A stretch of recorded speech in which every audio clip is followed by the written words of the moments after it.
Suddenly one day, in August, I got commissioned by Ceri to do Aussie game character portraits for fondant cake cut toppers for the games. It's also my 10-year anniversary with my art career, which is also from 2014. Anywho, I'll reflect about the games, or what little I know about the games, and reflect on some of the things I can remember about my personal career. So if this is not for you and it's too personal, please enjoy your day and do something else. It's also my 10-year anniversary with my art career, which is also from 2014. Anywho, I'll reflect about the games, or what little I know about the games, and reflect on some of the things I can remember about my personal career. So if this is not for you and it's too personal, please enjoy your day and do something else. Okay, starting from 2014, featuring Crossy Chicken from Crossy Road, developed by Hipster Whale. So I think my Melbourne Global Game Jam, my first one, was January 2014. I think this is when it was just 3 developers working on Crossy Road. Now Crossy Road is the 2014 finalist for the Actors for Excellence in Live Service. It's almost the 10th anniversary for Crossy Road by November. So very shorthand my career in 2014. There's the Global Game Jam in January, then July to October I did an animated TV show pitch that is forever in NDA. October to December I did indie game demo marketing illustration, and my first GCAP was also in 2014, and it was a period where I'm just looking for work, as anyone does when they're trying to make a career out of something that's really hard to do. Note I am biased and am one of the 6 artists at Hipster Whale right now. I am not a lead artist of any project, as much as I do fan art on the internet. Disclaimer, my words do not represent those of my clients or employer. This is just me. And I'm also just a part-time artist that's been around longest, the art hermit, and technically I'm working 3 days a week, but I tend to work a burst of overtime and then making up for it later. I can do 3 to 4 days a week, but not full-time on the same job, as that's when I definitely burnt out. That is what I've learned from past experience. Okay, 2015, featuring King of Armello, from the game Armello, developed by League of Geeks. I played this game when it first came out that year, Kickstarter as well, and when it was being shown at PAX Oz too. I didn't keep playing those since you need more friends to want to actually keep playing it. So for my 2015, this was around time when I was still struggling to find work, and I was managing my best with social industry events and having a mixed bag experience with that. And then also finding that my art style does not fit most projects. Art-wise, I didn't and won't belong, since I'm not really doing painterly styles or up to those standards, for example like a game for Armello. And I end up being more of an appreciator of the great art, and as I reflect on my art, I feel bummed about not being suitable for a lot of and most projects in terms of games and art and whatnot. Sometimes I do get envious, sometimes I do feel sad about it, and sometimes I'm just glad I don't have to learn some things that I don't enjoy, like creating through, if that makes sense. It's a mixed bag. Sometimes you need compromise, sometimes you need to learn new things too, and the industry is really difficult in general as a whole. So yeah, it's really up to the individual, and I feel like we're all doing our best, and especially as I ramble right now. Over the years from attending events, I grew to feel jaded and outcasted myself from overstimulating bar and group social events. Note that this was before I was aware I was autistic, and all I knew that I was not having fun. I was figuring out what my normal is, if I needed a quiet room, but then I would just want to shut down and close my eyes and just nap or something to recover. Not feeling safe, secure, comfortable with people, either for understandable or negative, creepy reasons. And in later years, I didn't force myself to go to most things, or don't really go to things at all, because it's not really for me.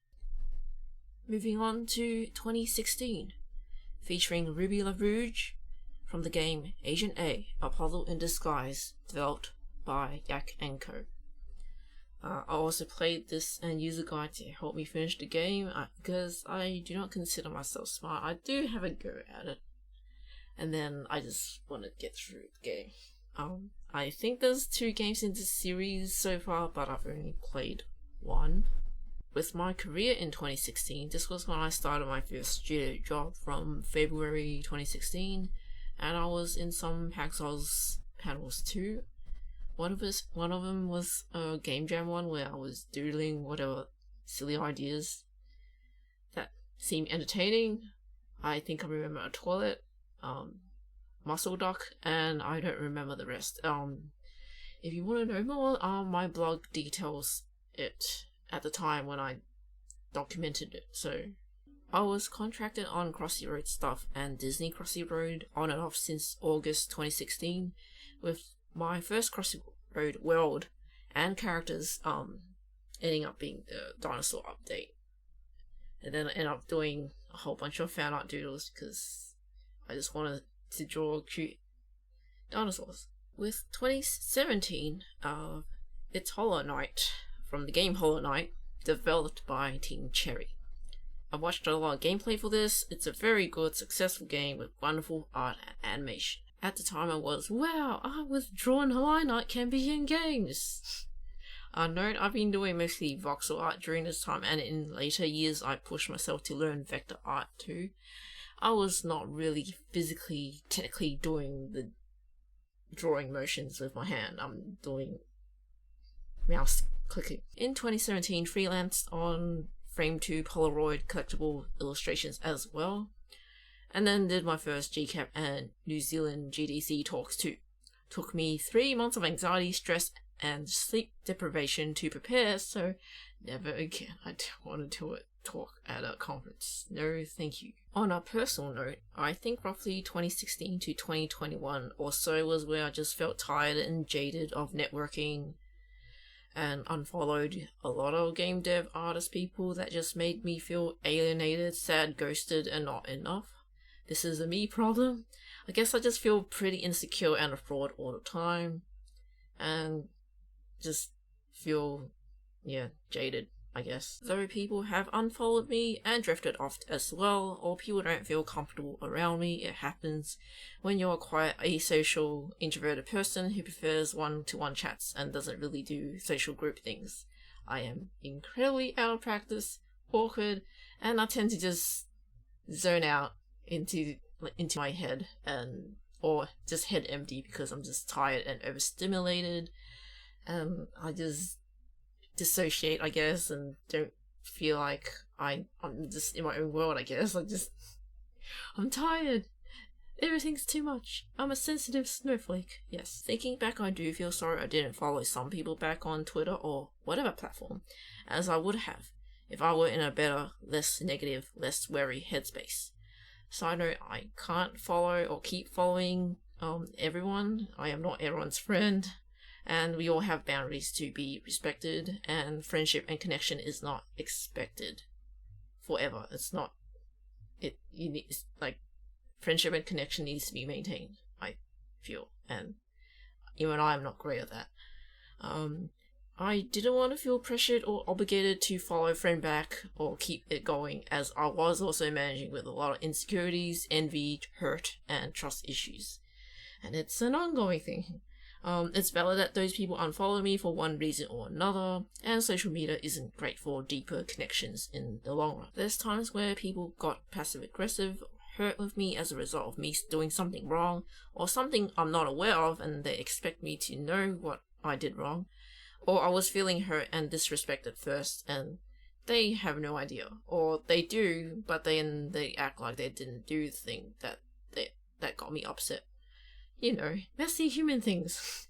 Ultimately, it's a lack of communication, conflict avoidance, clash of different ways of existing and understanding, pettiness, and or a mess that never gets resolved. And then there's others I just don't feel comfortable being pressured to follow back because they just want to collect people, and then they don't interact with you ever again.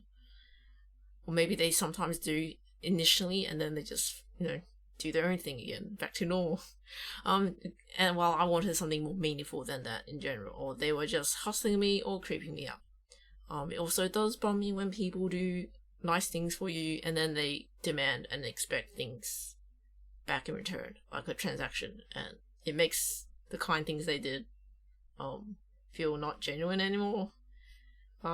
It bums me out. I do agree with helping each other as friends if you are able, but don't make it a demand or obligation. Don't make it a kind of an ultimatum, threatening kind of thing. That's not really a great foundation to build a friendship on. Yeah. I feel around this time during these several years I was not sure who I could be friends with as people come, are super friendly, and then ghost, ignore, disrespect you, and or move on from you. And some of these are normal, that's life. Most people are not your friends. You just see them briefly and then we all go our way. That's how it is. It's just a lot of managing trust issues and not making sure it's not one-sided, because one-sided thinking about someone else who doesn't really care about you as much as you do really sucks. And that's also sometimes why I just have to unfollow some people, because they're not really like my friends as much as I would want them to be. And I need to mentally move on and not have them in my vicinity or my feed sometimes. That, I don't know, this is more like a mental health thing. It's not really a personal thing against particular people. It's more that I just don't want to like overthink things online as you do and develop silly parasocial friendships that don't necessarily exist, that kind of thing. The fear of abandonment is there because I'm a boring hermit person who'd rather do scheduled voice calls with people I trust. I lose interest too, so it's better to know early on than being led to believe otherwise. And also many people don't have the capacity for many friends too. Like me, I don't want to have too many friends because it's too much. Okay, back on topic. 2018. Featuring Frog Detective from the Frog Detective games. Developed by Grace and Thomas. The games they've made are great, silly and charming. I've watched a lot of people play these games. Also said hi with them once in 2017. Thank you both! There are 3 games in the series so far, so check it out if you're into charming adventures as you question those you meet in search for the truth. On a personal note, my 2018, this was the year my psychologist at the time said I have autism, but not officially diagnosed, because that is too expensive and I don't think I need a piece of paper.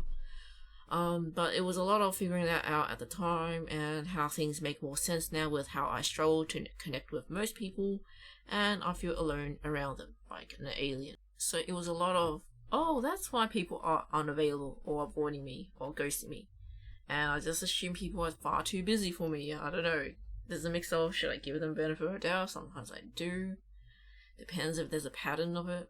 Or they shame me for not acting considerate enough, or freezing up, or keeping the vibes awkwardly silent, and not being able to mind read them and their needs that they feel are common sense. And I am also unavailable when it's just too much. I feel the pressure of being expected to be always available get to me, and that just gives me anxiety. I feel like an observer to life a lot of time, because otherwise it's too much and too draining for me. I'm just trying to survive and get through all the overstimulating things, everything, trying not to take everything in at once. It's just too much that I try to focus on the one thing. And I also hate feeling pressured to do anything I don't want to do. So obviously I have to compromise a lot in order to survive. At the time, I did attempt doing nap or quiet time at work in an attempt to regain mental energy and calm down from all the overstimulation of open office environments.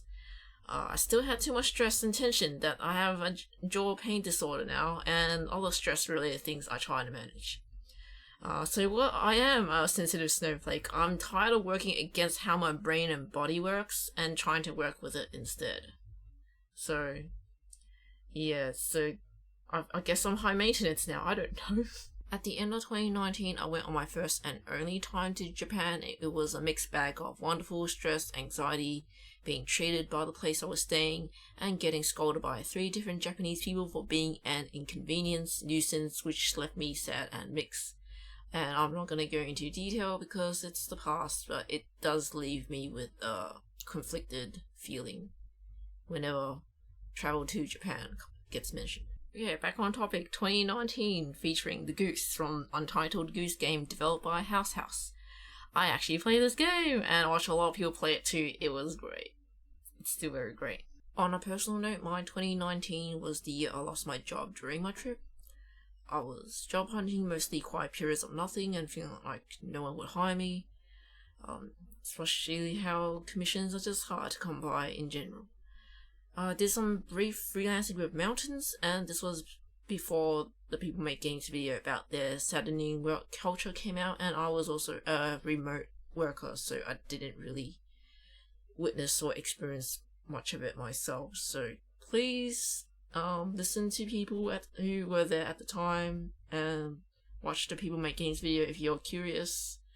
I don't have much to add about that topic. Don't think I went to GCAP anymore as I can't afford it as a freelancer. Been going yearly since 2014 till 2018 though. And then I started contract work on Crossy Castle from September 2019 in preparation for its Apple Arcade release as art helper. And here we are, 2020, featuring Toaster Head Mover from the game Moving Out, developed by SMG Studio. I didn't play this game, but I watched people who had friends to play it with. I feel like a sad butt right now. My 2020 in terms of career, it's a super quiet year with 2 periods of contract work on Crossy Castle. Crossy Castle also got released on Apple Arcade list that year. And for better or worse, this is where Hermit Leone does shenanigans because things are more accessible online as the pandemic started and affected everyone. Moving on to 2021, featuring Pig Plushie, I don't know what the official name is, from the game Unpacking, developed by Witchbeam. Watch lots of people play this game, lots of great storytelling from moving and sorting things, and a lot of great personal touches. Great art too. In terms of my 2021 career-wise, it's the year I officially became a part-time Hipster employee after years of on-off contracting. Helped with the Crossy Road Japan World update with the characters and world, and I helped more with Crossy Road Castle. Moving on to 2022, featuring The Lamb from the game Cult of the Lamb, developed by Massive Monster. Watched lots of people play this game and a lot of creepy weirdness, cult things. All the cult things. I think I briefly said hi and met the artists who before they worked on this game, and they seem pretty friendly. Yeah, I don't know. This game is cool, and I'm glad it's doing well. So there's more Hermit Leone things going on during 2022 that I can't remember. And a friendly reminder, there's more blog posts along the way I do since 2011 if you want more details and art. Otherwise this video will be too long and it's too much work for me to sift through everything. I'm not really paid for this video and all that. This is just me doing it in my spare time where I am just rambling and trying to get this done. Moving on to 2023, featuring Grace from the game Stray Gods, developed by Summerfall Games.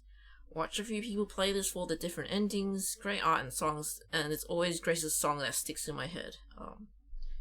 Took me ages to get it out. On a personal note, my 2023, I actually went to GCAP just for that year. I mean, it was last year, thanks to Hipster, and I did a little tiny vlog from it. And there was a lot of web hosting and computer stress too. So, yeah. Technology. And that's all the cupcake illustrations. Games Week has begun, if I timed this video correctly, and I hope people have fun and avoid any convention colds and sickness. I didn't go to the actual event, so if you did go to the launch party, please send me photos with the cupcakes. I'd add photos with credit at my dedicated blog post for this. Personally, so far, 2014 is the year I actually quit Twitter and Instagram and I'm more happier being away and avoiding looking at metrics, so I try to. It's hard to avoid when you're on YouTube as well. This was also the year Crossy Road Castle came out on consoles. I was so rusty with time estimates, quoting, and striving for quality, like commissions. I haven't done commissions in a long time, that I undercharged and was willing to take it as a loss to keep it in budget, but Ceri kindly agreed to my full fee and paid at a later time. I am appreciative and I am grateful. Thank you. Much thanks to Ceri for this fun project and commission. Currently, I'm a helper in general, and I'm one of the artists working on Crossy Road now, since more artists have joined the team since late last year, and I'm not the only one working on Crossy Road. Am I still jaded? Not as much. I'm more open to connect with some people I'm comfortable with again, even if it is shallow and brief, since I am a hermit after all. Baby steps and keep it slow without expectations. Since it's 2014, what Aussie game is going to be picked for the Agda's Game of the Year? What's your Aussie game pick for this year? Or what do you think of the Agdas or games you love from this year? Like, yeah, what are your favorite games of this year, actually? Aussie game or not. So I don't think I want to keep doing voiceover videos as the default. It's too much work trying to script this and re-record things over because I stumble and I don't know what I'm doing and I'm just rambling to myself. Maybe I'm saying TMI all the time, but hey, I'm trying to be me, I guess. And yes, thank you for listening. If you're still here, I wish you all the best. Please take care during your week and month ahead, and yeah, see you around, see you in the next video, I don't know, or see you another time, I don't know how to end this. Take care, I'm gonna stop it now, yes.